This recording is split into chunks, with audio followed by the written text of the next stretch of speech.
মনেরে মাঝে মাঝে একটু বালিশে মাথা লাগাইয়া বুঝাইও, ও মন, মানুষ তো ঘুমের ঘরেও মারা যায়, যায়নি? তুমি যে ঘুমাও, ঘুমের মধ্যে যদি আজরাইল আইসা তোমার জানটা নিয়ে যায়, মা আইসা দেখবে তুমি বইরা গেছো, শরীরের মধ্যে হাত দিয়ে দেখবে বরফের মতো ঠান্ডা, কাঠের মতো শক্ত। মা একটা চিৎকার দিয়ে বলবে, তোরা কই? আমার বাবা এখন দুনিয়াতে জিন্দা নাই। কান্না করে করে শেষ করবে, আর তুমি মা বলে ডাকতে পারবা না। এখনো সময় আছে, তওবা করো, মনেরে বুঝাও রে মন।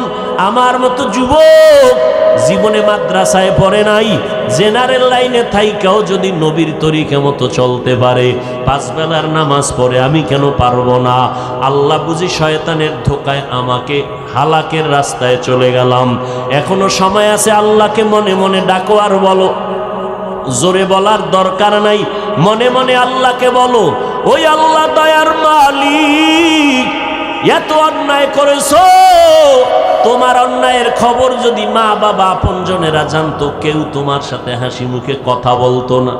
আল্লাহ জানার পরেও একবারও রাগ করিয়া পানি বন্ধ করে নাই, খানা বন্ধ করে নাই। তোমার আমার গুনার কারণে আল্লাহ পাক সম্মানের চেয়ার থেকে ফালাইয়া দেয় নাই, বরং আল্লাহ ডাকে, বান্দায় তওবার ঘরে ফিরে আয়, আর গুনাহ করিস না রে যুবক, এখনো সময় আছে, তওবা কর। কত আর গুনাহ করবি? সূর্যের গরম সহ্য করতে পারো না রে ভাই, গুনাহ নিয়ে কবরে গেলে জাহান্নামের আগুনের গরম কেমনে সহ্য করবা? মশার কামড় সইতে পারি না, কবরে গেলে পোকামাকড়ের কামড় কেমনে সহ্য করবা রে বাবা? একটু চিন্তা করিও, মনে মনে আল্লাহকে বলতে থাকো, আল্লাহ কত আর অপরাধ করব, এই জীবনে তো কম অন্যায় করি নাই। আজকে মনে হয় জানো, এই ময়দানে আমার মতো অপরাধী কেউ নাই। আমার অপরাধের কারণে আমার হাত না পাক, চোখ না পাক, জিহ্বা না পাক, অন্তর না পাক। আজকে তওবা করলাম, আল্লাহ যতদিন বেঁচে থাকবো আর কোনোদিন নামাজ ছাড়বো না, মা বাবারে কষ্ট দিব না। এ যুবক, ওই মা বাবার দোয়া ছাড়া আগাইতে পারবা না। ওই মা বাবার দোয়া আর কান্নার কারণে আজ আমি মানুষ হইয়া চেয়ারে বসছি। ওই মা বাবার চোখের পানি আর দোয়া, ওই মা বাবার চোখের পানি আর দোয়ার কারণে যুবক পরীক্ষায় পাশ করেছো। ওই মা বাবার চোখের পানি আর দোয়ার কারণে তুমি টাকার মালিক, বাড়ি গাড়ির মালিক হয়েছো, সম্মানের চেয়ার পেয়েছো রে ভাই। ওই মা বাবারে ভুলিয়া গেছো কেন? ওই মা বাবার দোয়া ছাড়া সামনে আগাইতে পারবা না। ওই মা বাবা যার বেঁচে আছে, পায়ে হাত রেখে বলি, বাসায় গিয়া মাকে গিয়া বলি, শো মা, আমার মাথায় হাত বুলাইয়া দাও। ও মা, কত বেয়াদবি করেছি, তুমি আমার কথায় কষ্ট পাইয়া কান্না করেছো, আমাকে দয়া করে মাফ করে দাও। ওরে মা বাবায় না খাইয়া তোমাকে আমাকে খাওয়াইতে, ওই মা বাবায় কত রাত ঘুমাইতে পারে না তোমার আমার জন্য, তোমাকে আমাকে আরামে ঘুম পাড়াইছেন, জানো না রে বাবা? আমরা বাবার 5-7টা সন্তান, আমি অসুস্থ, বাকি ভাই বোন সুস্থ। জাননি রে সন্তান, আমি অসুস্থ হইয়া বিছানায় পড়ে রইলাম, রাতের বেলা গভীর, বাবায় ঘুমায়, ভাই বোনেরা ঘুমায়, দুঃখিনী মা ঘুমায় না। মাথার কিনারায় বসে বসে পাহারা দেয়। ও মা, বাবাই ঘুমায় গেল, ভাই বোনেরা ঘুমাইলো, তুমি কেন ঘুমাও না? মা কয়, বাবা তোরে রাইখা আমার চোখে ঘুম আসে না। তুই রাতের গভীরে কখন মা বলে যদি ডাক দাও, আমি মা সাড়া না দিতে পারলে কষ্ট পাবো। যেখানেই থাকো, এমন একটা দিন নাই মা টেলিফোন করে খোঁজ খবর নেয় না। আজকে যার মা নাই, বাবা নাই, বড় এতিম। ওর কাছে জিজ্ঞাসা করো মা বাবা কত বড় সম্পদ। ঈদের নামাজ পড়িয়া যুবক ছেলেটা কবরের কিনারায় হাউমাউ করে কান্না করে। ও যুবক, ঈদের দিন সবাই আনন্দ করে, তুমি কবরের কিনারায় কান্না কেন করো? যুবক বলে ভাইজান, গত ঈদের নামাজে আমার আব্বাকে নিয়ে এক যায় নামাজে ঈদের নামাজ আদায় করেছিলাম, আমার মা মাথায় হাত দিয়ে আদায় করবে। ও সন্তান, ওই মা বাবারে যারা এখনো পাইছো দোয়া নাও, মা বাবার থেকে দোয়া নেওয়ার চেষ্টা করো। আর যার মা বাবা কবরে 2 ফোঁটা চোখের পানি ছেড়ে একটু দোয়া করিও রে বাবা। ওই মা বাবায় কত দোয়া করেছে তোমার আমার জন্য, এখনো সময় আছে, বেয়াদবি করবা না। অন্তর থেকে আমার মাওলার কাছে তওবার নিয়তে বলো, আল্লাহ মরে গেলে যাব, হায়াতের মালিক আল্লাহ, ইজ্জতের মালিক আল্লাহ, আজকে থেকে আর নামাজ ছাড়ব না, ওলামায়ে কেরামের বিরোধিতা করব না, মা বাবার দোয়া নিয়ে চলবো, 5 বেলার নামাজ পড়ব, স্কুলে পড়ি যেখানেই থাকি নবীর সুন্নাত অনুযায়ী চলবো। আজকে থেকে আল্লাহ তোমার বিরুদ্ধে যাব না, আর কোনোদিন নবীর তরিকার বাইরে চলবো না। তওবা করার মতো যদি অন্তর তৈরি হয়, তবে এটাও একটা সত্য কথা, আবু জাহালকে 13টা বছর নবী বয়ান দিয়েও কালেমাওয়ালা বানাতে পারেন নাই। এই জমিনে কিয়ামত পর্যন্ত আবু জাহালের মতো শক্ত পাথরওয়ালা অন্তরের কিছু মানুষ থাকবে, হাজারো বয়ানে তাদের দিলটা নরম হবে না, চোখে পানি আসবে না, তওবার নিয়ত করবে না, বরং ময়দানের বাইরে গিয়া গীবত শেকায়াত করে করে আলেমদের বিরোধিতা করে গুনার পাল্লা ভারী করবে। আর একদল মানুষ ওমরের মতো মেজাজ, তওবার নিয়তে ময়দানে ঢুকবে, গুনার কথা স্মরণ করে যখন কবরের কথা স্মরণ হবে কান্না শুরু করে দিবে। এমন তওবা করে বের হবে, জীবনে আর গুনার কাছেও যাবে না।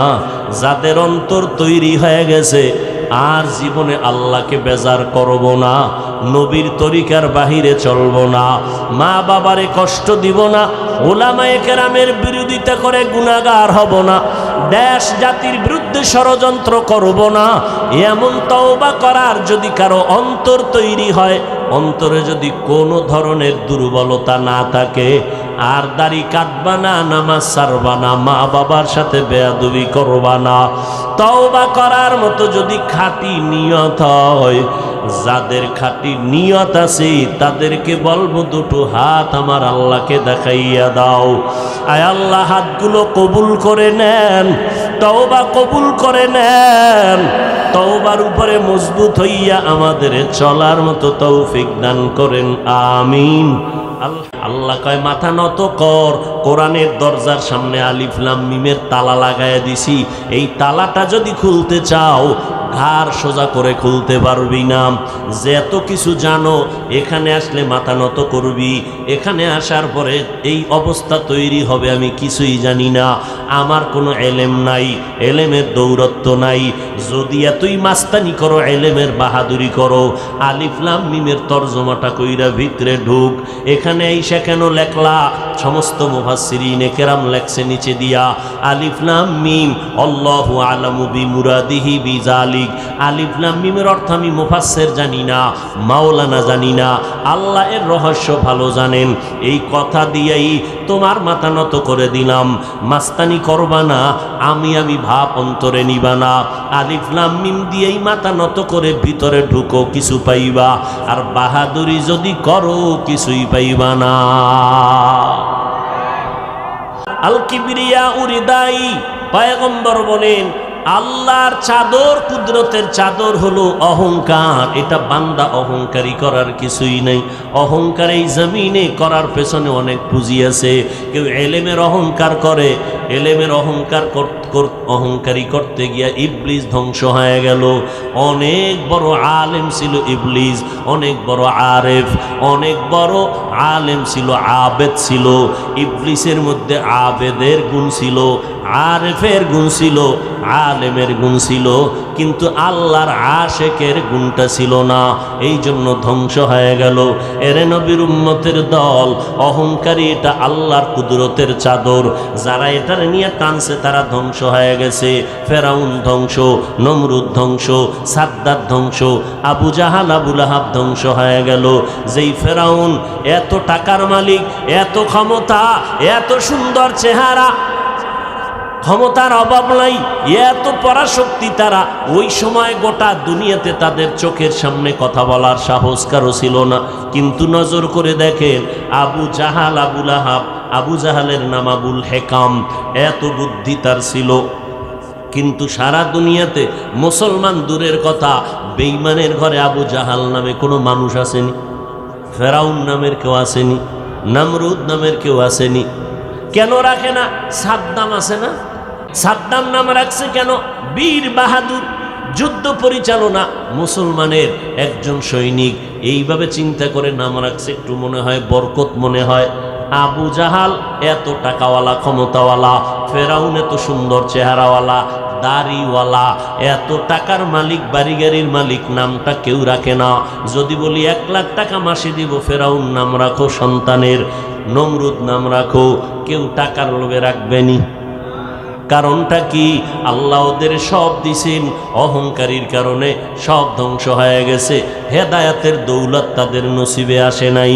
আল্লাহ পাক বলেন, হেদায়াতের চাবি আমার হাতে রেখেছি, কোনো নবীর হাতে আমি হেদায়াতের চাবি দেই নাই। যদি দিতাম, নূহ নবী কেন কেনানকে কালেমাওয়ালা বানাতে পারে নাই? ইব্রাহিম নবী তার বাবা আজরকে কালেমার পতাকার মধ্যে ঢুকাইতে কেন পারে নাই? আমার নবী রহমাতুল লিল আলামিন, বিশ্ব নবী, শ্রেষ্ঠ নবী আমার, যার কোনো গুনাহ নাই, আসেনি? কি নবীর গুনাহ আছে? যারা বলবে নবীরা মাসুম না, নবীরা নিষ্পাপ না, তাদের ঈমান চলে যাবে। নবীরা সব হলো নিষ্পাপ, সমস্ত আম্বিয়া কেরাম নিষ্পাপ, এবং তারা কিয়ামত পর্যন্ত তাদের রওজার মধ্যে থাকবেন জিন্দা। যারা বলবে মরা নবী কবরে জিন্দা না, তারা ভণ্ড। নবীরা কবরে মরা না জিন্দা? মরা বলার মতো পণ্ডিত আছে না নাই? অভাব নাই। এরা আবার আমাকে যুক্তি দিয়ে পেছ ফালায় দেয়, যদি জিন্দা হয়, কোরআন শরীফের আয়াতে আছে আল্লাহ এগো রিজিক দেয়, তো রিজিক দিলে কি দেয়? আটার রুটি না ভাত? যদি যাই দেও, খায় কেমনে? ওই 2 জায়গার ভিতরে প্লেট গেলাস কই পা? এরকম বাজে বাজে কথা বইলা সাধারণ মানুষের ব্রেনকে আটকায় দেয়। এক কথায় আমি জবাব দিলাম, যারা নবীদেরকে জিন্দা কবরে মানে না, সংক্ষেপ জবাব, তারা বাতেল, তারা ভণ্ড। ভাইরা আমার, আল্লাহ পাক রব্বুল আলামিন অহংকারীদের পছন্দ করেন না। যেই ফেরাউনের এত দাপট, কিন্তু মাটি পর্যন্ত তার লাশ গ্রহণ করে নাই, মশা মাছিও গ্রহণ করে না। কোথায় আজ ফেরাউনের লাশ পড়ে আছে আপনাদের জানা আসেনি?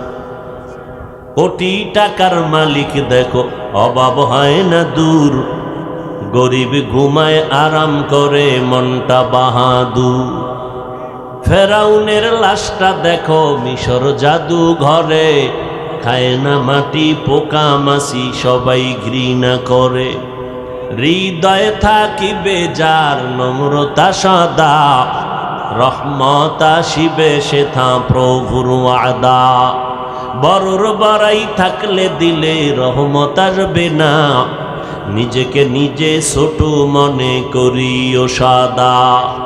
উঁচু জমিন থেকে পানি নিচু জমিনে যায়, তেমনি খোদার রহমত আসে নম্রতার হৃদয়। ভোগ বিলাসের বাড়ি গাড়ি পরে রবে সব, থাকতে সময় স্মরণ করো আল্লাহ আমার রব, থাকতে সময় স্মরণ করো আল্লাহ আমার রব। যতই চালাকি করো আল্লাহর কাছে ফিরে যেতেই হবে, পালাবার কোনো সুযোগ। মরণ থেকে যতই পালাও মরণ তোমায় নিবে ঘিরি। যদিও সুদূর আকাশ পানে লুকাও সেথায় লাগিয়ে সিঁড়ি। নদী পথে নৌকা চালাও ও মাঝি ভাই, বেলা ডোবার আগে আমি ওপার উঠতে চাই। ডুবে গেলে বেলারে আর উঠে না, ভেঙ্গে গেলে মেলারে আর জমে না। কিসের বাহাদুরি করো রে বাবা? আলিফ লাম মিম অক্ষর দিয়ে অহংকার বন্ধ করে দিলেন। এলেমের বাহাদুরি করবা না। বর্তমানে যত বড় মুফাসসির, যত বড় মুফতি, যত বড় মুহাদ্দিস হোক, একটু আমাকে জবাব, সাহাবায়ে কেরামদের থেকে বড় মুফতি কেউ আসেনি? জোরে বলেন, বড় মুহাদ্দিস কেউ আসেনি? আল্লাহ তাদেরকে এত পছন্দ করেছেন, 10 জন সাহাবাদের নামে জান্নাতের টিকিট হাজির হয়ে গেল। এত বড় বড় দামি সাহাবা, কিন্তু এত দামি সার্টিফিকেট পাওয়ার পর মরণ পর্যন্ত কান্নার উপরে ছিলেন। আবু বকরের জীবনী দেখেন, কান্নার আওয়াজ। ওমরের জীবনী, কান্নার আওয়াজ। ওসমানের জীবনী, কান্নার আওয়াজ। হযরত আলীর জীবনী, কান্নার আওয়াজ। রাদিয়াল্লাহু আনহুম আজমাইন। এমন একজন বিশ্ববিখ্যাত ভালো আল্লাহওয়ালা পাবেন না যার জীবনে কান্না নেই। অহংকার তো দূরের কথা, ওমরে ফারুক এত বড় বীর, যাকে শয়তান ভয় পায়, মদের বোতলওয়ালা নিয়ে রাস্তা দিয়ে মদের বোতল নিয়ে যাচ্ছে, ভয় ওমর আসতেছে। এমন ভয় পাইছি, আল্লাহ ওমরের হাত থেকে বাঁচাও, কারণ ওমরের সামনে কথা চলে না, তরবারি চলে। আল্লাহ তুমি আমাকে বাঁচাও, আমি আর গুনার কাছে যাব না, জীবনে মদ পান করব না। ওমরের হাতে যখন বোতল চলে গেল, তাকায় দেখে পুরা বোতলে এক ফোঁটা মদ নাই, পুরাটাই দুধ হয়ে গেছে। সেই ওমর চোখের পানি ছেড়ে কাঁদেন আর বলেন, আমার আল্লাহ যদি ঘোষণা করেন সব মানুষগুলো জান্নাতে যাবে, একজন মানুষ জাহান্নামে যাবে, আমি ওমর বড় ভয় পাই। সেই